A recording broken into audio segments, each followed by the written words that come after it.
Welcome to episode 7 of our summer series for 2021.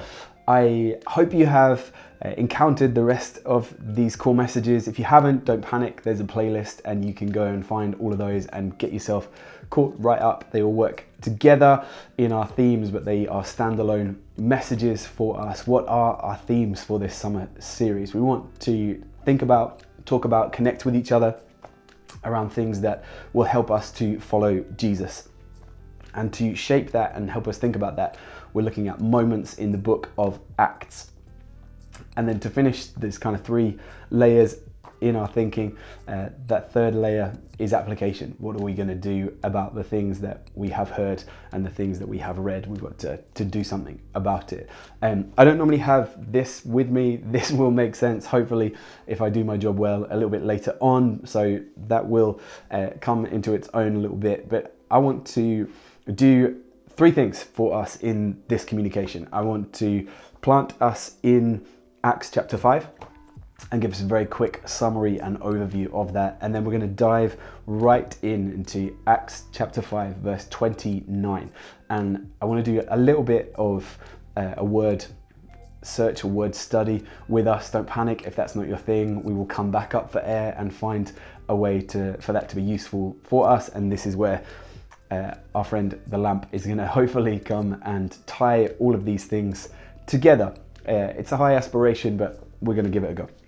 So Acts chapter 5, where are we? What is happening? Remember, in Acts, and we need to be thinking about this all the way through this series. So Acts is the declaration of risen Jesus. So he is alive. He has defeated sin, sickness, death, disease, and the grave, and he is alive. Jesus is present in body and has ascended to heaven. And so the theme of Acts is a risen Jesus is the King of the world, and his followers are to proclaim his kingdom until he returns. So we always want that running in the back of our minds when we are encountering Acts. I'm thinking about risen Jesus, King of the world, proclaiming his kingdom until he returns. There's some nice lyrical flow in that if you're into that too. So connect with that, engage with that, set that as the filter that we're going to view these things through. And we get to Acts chapter 5 today. Again, read the whole thing, make some space for it, but we haven't got the time or the space to do that in this moment, but you have outside of this moment, so do that. Acts chapter 5, what's happening? The followers of Jesus who have been with him on the face of the earth, you might know them as the apostles, are moving in and through communities in Jerusalem at this point, and they are doing exactly what we have just been thinking about. They are proclaiming the kingdom of Jesus, and they are busy about it, and they are moving through communities, and they are sharing things, and there are signs, and there are miracles, and there are wonders, and it's all kicking off, and there are things happening. And the powers that be at the time are not into it at all. There is an ongoing rejection of Jesus and his message that is going on from the leaders and influencers of that moment and of that time. And so they are keen to discourage the followers of Jesus from doing the things that they are trying to do. And so we have these moments through the early sections of chapter 5. There are these kind of bookend moments where we see those who are filled with the Spirit of God juxtaposed to those who are filled with jealousy and filled with kind of the tension of seeing the fulfillment of the things of God happening in their communities. And it's these exchanges and these interactions between the two.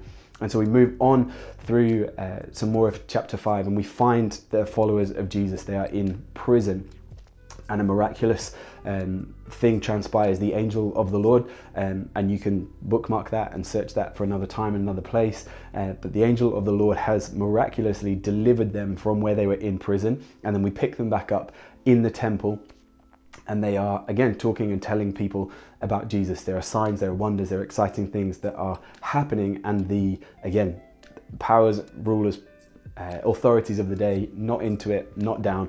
And so they sense the tone, and they're like, we can't publicly kick off at these guys because it's not going to be received well, so let's call them into the temple, and we will give them a dressing down and proactively discourage them from doing what they're doing. So that's where we are in the moment that I want to zoom right into. So you got to think the authorities of the day have asked the followers of Jesus to come in, and essentially they're going to tell them, hey, you need to pack it in. This has got to stop now. We are not okay with this. We're not sanctioning this. We're not into this. There are other themes and things that are happening. It's part of the religious order of the day, rejecting the message of Jesus, rejecting the invitation of forgiveness, rejecting the fruit of the Spirit, rejecting the presence of Jesus by his Spirit and his people. Again, you can study some of that stuff in your own time if that is exciting to you and you want to know about some of those themes. Pick that up, run with that, chase with that. But that's where we are. And I want to zoom right into chapter 5, verse 29. And Peter, probably, it could be a summary of a conversation. It could be a hybrid of what a few of the followers of Jesus have said. But we pick it up in verse 29 with these accusations floating around, this desire for the authorities to stop and to put a limit on the things that the followers of Jesus are doing. And the response comes, we must obey God rather than men. We must obey God rather than men. And this little line in here caught my attention, and so I wanted to chase that down into that rabbit warren a little bit and pick apart some of what is happening in this space. We are thinking this week about how to rely on God, and what has that got to do with we must obey God rather than men. And so that these are the things that we are balancing, thinking about these things. And as I was exploring and thinking and kind of looking at these things, I realized that my framework for obey is very firmly established in my cultural moment and time. It has a significance for me in the language that I use, in the part of the world that I live in the age that I live in, and it has layers, and the way that we use language is really interesting, but it means more than just one thing, and there are facets to that and ways to explore that. And I thought, I wonder if my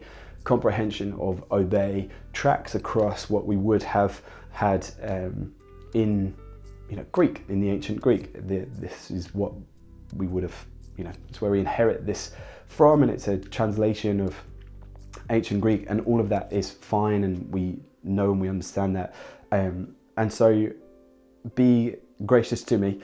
I don't speak ancient Greek. I'm assuming most of you don't either, so I'm going to pronounce this incorrectly, but you don't know any better, so we're going to be wrong in pronunciation together. But I started to have a look at this word obey in translation. So come with me. So we are in the ancient Greek as we receive this text, because I want to know if my wrapper around the word obey is the correct wrapper that I'm applying in my understanding of we must obey God rather than men. What happens? And what I discovered, I think, was quite interesting, and I want to share that with you. I want to be clear too, this is not some spooky, weird Bible code. This is not some hidden revelation. This is just work. We just have to do the work. We just have to go through the stages in the process. This is not obscured. This is not some ancient hidden wisdom that isn't available to us. It is. We just have to do the work. You just got to pull some books off of the shelf and chase down some things and get into some work. So that's all that is happening in this, and we're going to go down the layers and then we're going to come back up them. So we have this word, pithaheo. That's not how you say it, but you don't know that. Pithaheo, and that's a compound word in Greek, and it's made of two words, pitho, archo. Pitho, to persuade or to have confidence, archo, to be first, to be chief, to lead, to rule. And so when we encounter this word in our interaction with it, it's helpful for us to think of it as this. We must be persuaded of who came first rather than men. And this totally transformed my perception of what's happening in this interaction. It's totally transformed the way that I think about how to rely on God.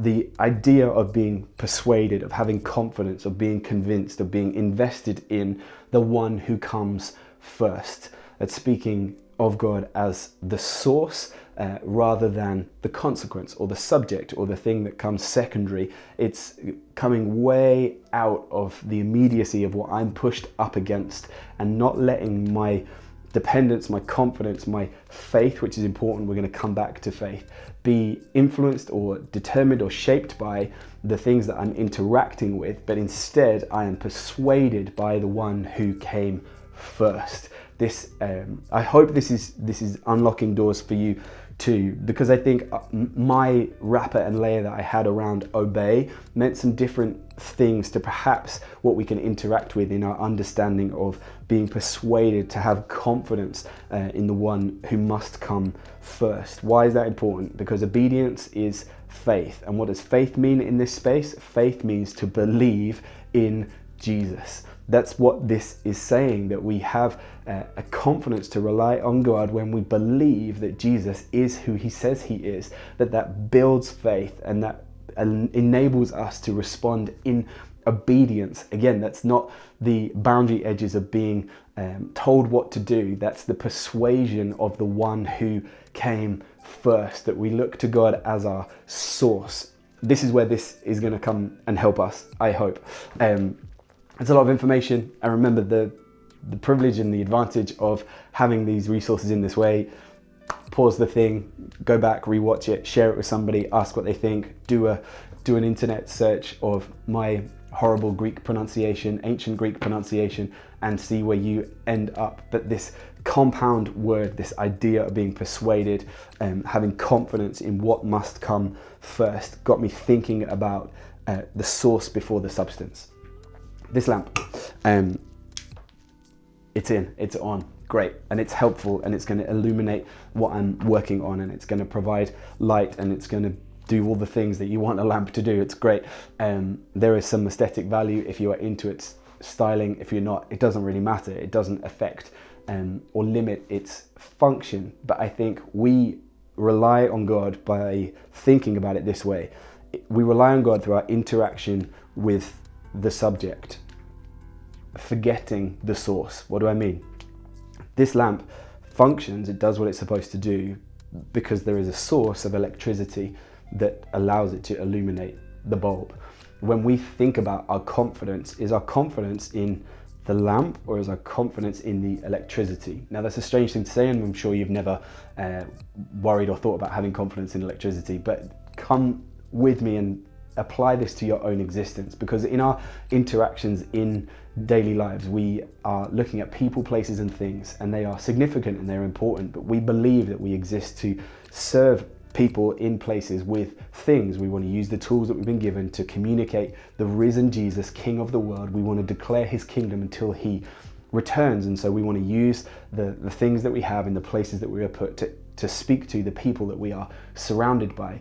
If we place our confidence in people, places and things, we get upside down and inside out. We get ourselves messed up and turned around because we are placing a confidence on things that stylistically might change or have a different delivery system or interpretation, or you can't see it because the camera's pointing at me, but I'm surrounded by lights, by lamps, and they all look different and they function differently and they have different controls and different color temperatures, and they're doing a bunch of different things, but ultimately my confidence is in the electricity, the source that is powering them, rather than the substance that I am interacting with. The light can be turned off. That doesn't mean electricity has ceased to exist. That means that I've interacted with the subject, but I still have confidence in the source. How do we rely on God as we interact with people, places and things? We have confidence in the one who comes first. Last thing on this, I want to challenge and provoke in us our ideas about leadership.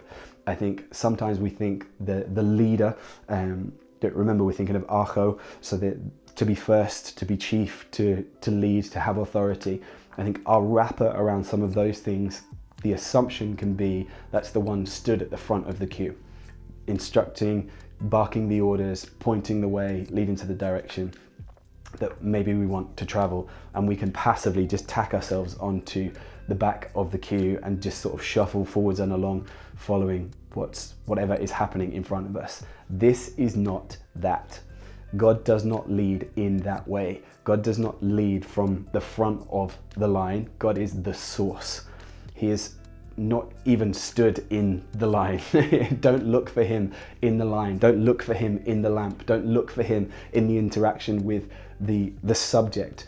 Be conscious of him as the source, and we rely on the source, and that he is not the limits of the delivery. He is not the limits of the way that the source is controlled or contorted or manipulated or moved. He is so much bigger and beyond those things, and we have to maybe challenge the way that we think about our interactions with these ideas. To obey God is to have faith. What is faith? Faith is obedience. What is obedience? It's being persuaded by the one who comes first. God is the source. He exists before all things. And so we rely on God by looking to the source and not to the subject.